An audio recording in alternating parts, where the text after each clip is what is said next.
ఇది ఏ సినిమా డైరెక్టర్కి దొరకని కథ, ఏ సినిమాలో కూడా చూడని కథ, ఏ రచయిత ఊహకి కూడా అందని కథ. ఈ నవ దుర్మార్గపు యుగంలో కుళ్ళిపోయిన ఒక తల్లి హృదయం చేసిన దుర్మార్గపు కథ. ఈ కథ వినాలి అంటే ముందు ధైర్యం కూడా ఉండాలి. ఎందుకంటే ఏ కన్న తల్లి కూడా తన బిడ్డలు తనకు దూరంగా ఉన్నారని, తన కుటుంబ సభ్యులకు దగ్గరగా ఉన్నారని, తన అత్తకు దగ్గరగా ఉన్నారని ఏ కన్న తల్లి కూడా తను మోసి కని పెంచిన బిడ్డని చంపుతుందా? ఒక్కసారి ఆలోచించండి, చంపుతుందా? మహబూబాబాద్ జిల్లా నారాయణపురంలో నిన్న మిస్టరీగా చనిపోయిన బాలుడి కథలోకి వెళితే ఇదే నిజమని తేలింది. చంపింది ఎవరో కాదు, కన్న తల్లి అని బయటపడింది. కొడుకుని గొంతు నులిమి చంపేసి ఏమీ తెలియని నంగనాచిలాగా బంధువులతో పాటు పక్కనే నిలబడి బోరున విలపించింది ఆ తల్లి శిరీష. మీరు సుమన్ టీవీ స్క్రీన్ పైన మార్క్లో చూస్తున్నారు. ఈ శిరీషనే నిన్న నా కొడుకునెవరో అన్యాయంగా చంపేశారంటూ నంగనాచిలా ఏడ్చిన ఈ శిరీషనే తన పెద్ద కొడుకుని అత్యంత దారుణంగా, తన పెద్ద కొడుకు మనీష్ని అత్యంత దారుణంగా గొంతు నులిమి చంపేసింది. ఎవరూ లేని సమయంలో ఇంట్లోనే గొంతు నులిమి చంపేసి ఆ తర్వాత ఎవరో నా కొడుకును చంపేశాడంటూ గుండెలు బాదుకుంటూ ఎలా ఏడ్చిందో చూడండి. ఒకసారి ఎలా ఏడ్చిందో చూడండి. నా కొడుకునెవరో చంపేశారంటూ పక్కనే ఉన్న నాన్నమ్మ ఏడుస్తుంటే ఈమె కంటి వెంట నీటి చుక్క కూడా కారలేదు. అప్పుడే డౌట్ వచ్చింది పోలీసులకి. పక్కనే ఉన్న నాన్నమ్మ, ఆ మనీష్ నాన్నమ్మ ఏడుస్తుంటే కన్న తల్లి కళ్ళలోంచి ఒక్క నీటి బొట్టు కూడా రాలేదు. అక్కడే పోలీసులకు అనుమానం వచ్చింది. చూడండి ఎంత నంగనాచిలాగా ఇంటి బయటకు వచ్చి కూర్చొని అందరి ముందు, జనం ముందు ఏడుస్తూ అతి పెద్ద డ్రామాకి తెరలేపిందో. మామూలు డ్రామా కాదు ఇది. అసలు ఏం జరిగింది? ఎందుకు ఈ శిరీష, తల్లి శిరీష చూడండి, ఆమె కొడుకు చనిపోవడంతో అనారోగ్యం పాలితే ఆసుపత్రికి కూడా తీసుకొచ్చారు ఆ కుటుంబ సభ్యులకు. పాపం ఆ కుటుంబ సభ్యులకు తెలియదు అసలు హంతకురాలు కన్న తల్లి ఆమె చంపేసిందనే విషయం.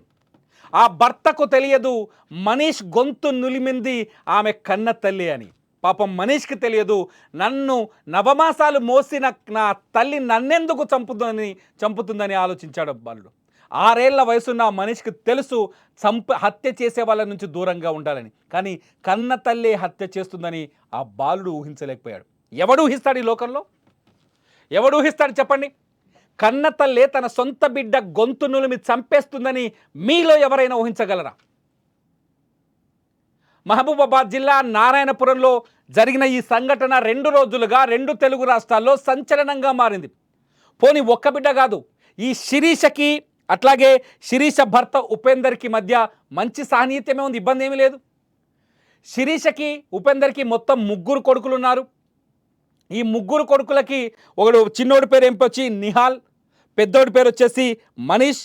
ఇప్పుడు నిహాల్, మనీష్ ఇద్దరు చనిపోయారు. 3వ బాలుడు కూడా ఉన్నాడు, అతని పేరు చెప్పడానికి ఇష్టం లేదు.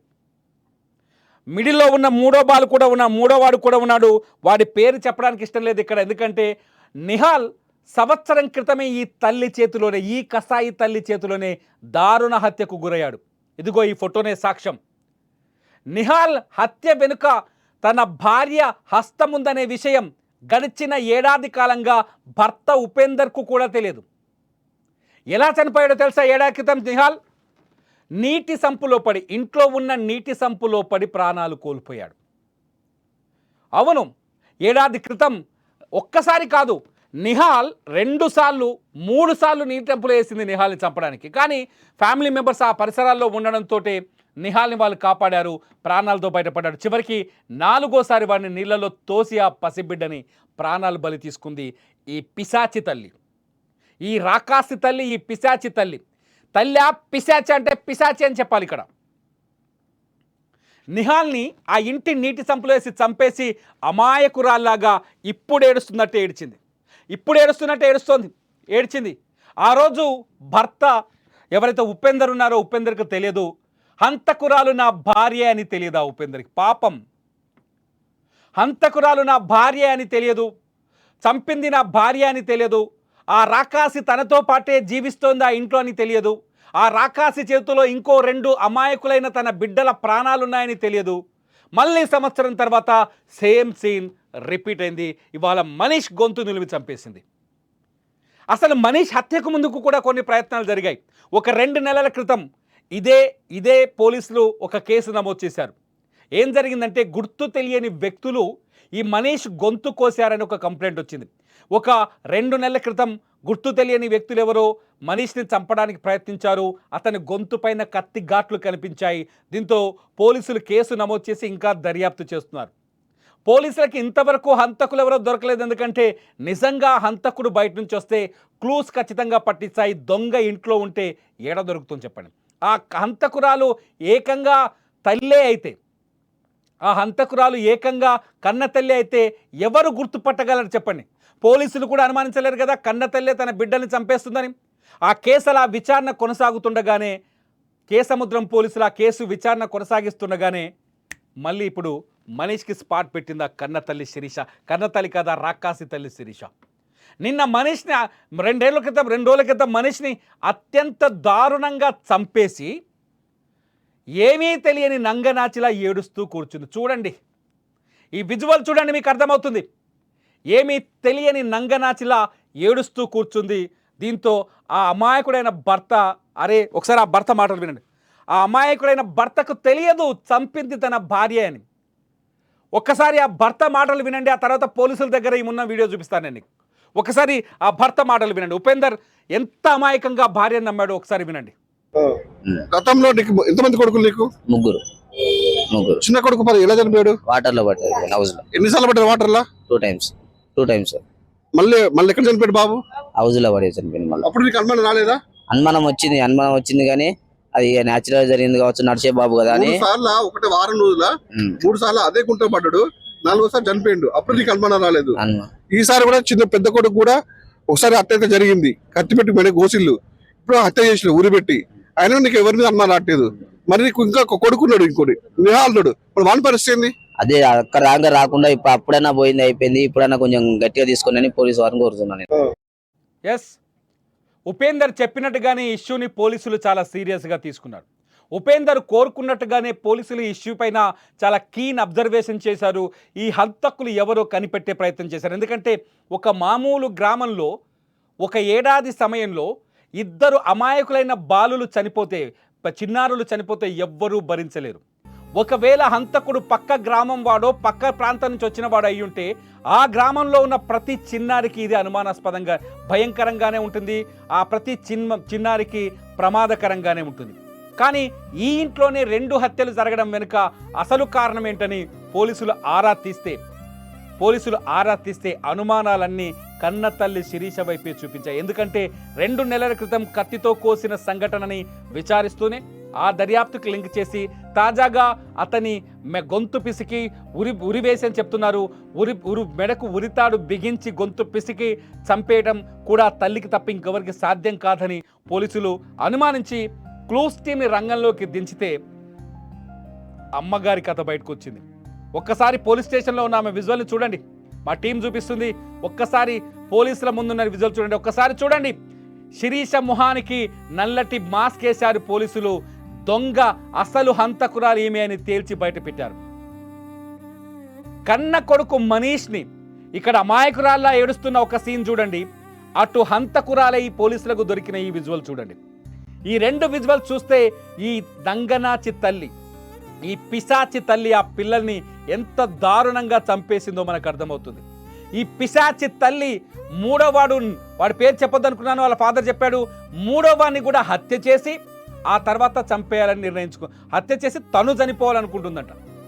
పోలీసులకు ఏం చెప్పిందంటే, నా 3 పిల్లల్ని నేను చంపేద్దామని డిసైడ్ అయిపోయినా, ఎందుకంటే నా 3 పిల్లలు నాతో మాట్లాడతలేరు, నేను కంటే నన్ను వదిలేసి వెళ్ళి మా నాన్నమ్మతో మాట్లాడుతున్నానని. వీడు చనిపోయిన రోజు ఆ నాన్నమ్మ ఏడుస్తుంది చూడండి వీడియో. ఈవిడే ఆ నాన్నమ్మ. ఈ నాన్నమ్మ అల్లారు ముద్దుగా ఆ పిల్లల్ని చూసుకోవడమే ఈ హత్యలకు అసలు కారణం. ఈ నాన్నమ్మ ఆ పిల్లలపైన ప్రేమను పెంచుకోవడమే ఈ 2 పిల్లల హత్యలకు కారణం. ఈ నాన్నమ్మకి ఆ పిల్లలు దగ్గరవ్వటమే ఈ 2 పిల్లల హత్యలకు కారణం. ఈ నాన్నమ్మ అందుకనే గుండెలు బాదుకుని ఏడుస్తోంది. ఆ తల్లి మాత్రం కండ్ల వెంట కన్నీటి బొట్టు కూడా కారకుండా కూర్చుంది. ఒకే బాక్స్లో మీకు ఇద్దరు కనిపిస్తున్నారు. నాన్నమ్మ బోరున విలపిస్తుంటే ఆమె చూడండి ఒక్క కంటి చూడు నుంచి ఒక్క నీటి బొట్టు కూడా కారట్లేదు. ఈ కోణంలోనే పోలీసులు విచారిస్తే దొంగ దొరికింది. కానీ నిన్నేం చెప్పిందో తెలుసా శిరీష? ఎవరో సార్, నా బిడ్డను ఎవరు చంపారో నాకు తెలియదు సార్, అంతా మా వాళ్ళే సార్, ఎలాంటి వంకర మాటలు చెప్పిందో ఒకసారి వినండి. శిరీష్ ఒకసారి ఏం మాట్లాడిందో వినిపించండి. ఏబిసిలు రాసుకున్నాడు. అదే సాపు మీరు పడుకున్నాడు కదా, అదే చెప్పు. మరి మెడ మీద ఇట్లా కాటుంది, మరి ఏంటది?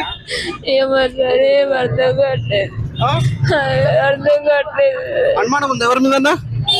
ఏమో గమనించలేదు సార్. ఎవరిని మీకు ఎవరి మీద అనుమానం? ఇప్పుడు అనుమానం లేదు ఎవరి మీద? అందరు మా వాళ్ళే సార్. అందరు మా వాళ్ళు ఎట్లా మరి? గతంలో కూడా జరిగిందా ఇట్లా? మరి ఇప్పుడు ఎట్లా మరి? ఏం చెప్పుకోరా మీరు? ఇప్పుడు ఇద్దరు కొడుకులు చనిపోయారు, ఇంకొక కొడుకున్నాడు, మరి మీకు వాడిని బాగా పరిస్థితి మరి.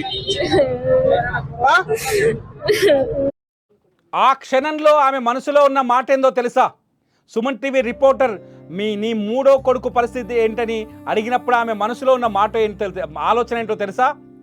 వాడిని కూడా 2-3 రోజుల్లో చంపేసి నేను ఆత్మహత్య చేసుకుంటా అనే ఆలోచన. ఎందుకంటే పోలీసుల ముందు ఇదే విషయాన్ని చెప్పింది శిరీష. పోలీసుల ముందు ఇదే విషయాన్ని చెప్పిందా శిరీష? అన్యాయంగా అబ్బన్ సుబ్బన్ తెలియని కన్న బిడ్డల్ని అత్యంత దారుణంగా చంపేసిన ఈ పిశాచి తల్లి ఇప్పుడు కటకటాల వెనక్కి వెళ్ళింది. కానీ చట్టం వేసే శిక్ష ఈమెకు సరిపోతుందా?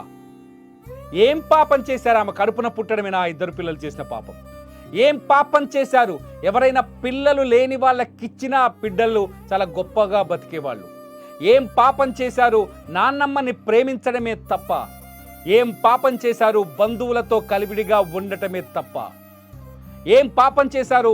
ఈమెతో ఎక్కువసేపు గడపకపోవటమే తప్ప. ఈ దుర్మార్గమైన సంఘటన గురించి చెప్పాలి అంటే నాకు మాటలు కూడా రావట్లేదు, బాధ కలుగుతోంది. ఈ పిశాచి తల్లిని ఎలా శిక్షించాలి? నేను ఎందుకింత బలంగా చెప్తున్నాను అంటే, ఏ తల్లి కూడా ఈ భూమి మీద జంతువు కావచ్చు, పక్షి కావచ్చు, ఆఖరికి విష సర్పం కావచ్చు, ఒక పాము మాత్రమే తన పిల్లని కొరుకు తింటుంది, గుడ్లు తన పిల్లని. పాము లాంటి ఈ మనిషి, పాము లాంటిదే ఈ శిరీష. ఈ భూమి మీద వేరే ఏ జంతువు తన పిల్లల జోలికి రానివ్వదు ఇంకొక వ్యక్తిని. కానీ సొంత బిడ్డల్ని కేవలం పాము ఒకటి కొరుక్కు తిని చంపేస్తుంది. సేమ్ అదే ప్రయత్నం చేసింది, అదే పని చేసింది శిరీష. సర్పం లాంటి ఈ శిరీషని ఎలా శిక్షించాలి? మీరు కామెంట్ చేయండి. ఎందుకంటే ఎవరైనా చాలా సంఘటనలు మనం వరుసగా సమాజంలో చూస్తున్నాం. ప్రియుడి కోసం భర్తను చంపడం, ప్రియుడి కోసం పిల్లల్ని చంపేయటం, లేకపోతే వివాహేతర సంబంధం కోసం ఇంకేదో చేయటం, అత్త దగ్గరికి పిల్లలు ఎక్కువగా వెళ్తున్నారనే ఆగ్రహంతో అక్కసుతో ఏకంగా ఇద్దరు పిల్లల్ని ఒకటి సంపులో పడేసి చంపేయడం, ఇంకొకటి గొంతు నిలిపి చంపేయడం. ఈ సమాజం ఎటుపోతుంది? కామెంట్ చేయండి వీడియో కింద. చూస్తూనే ఉండండి సుమన్ టీవీ డిజిటల్ లైవ్, అట్లాగే సుమన్ టీవీ లైవ్. చూడనా కొడుక నా మనీషు నేను చూడనా కొడుక.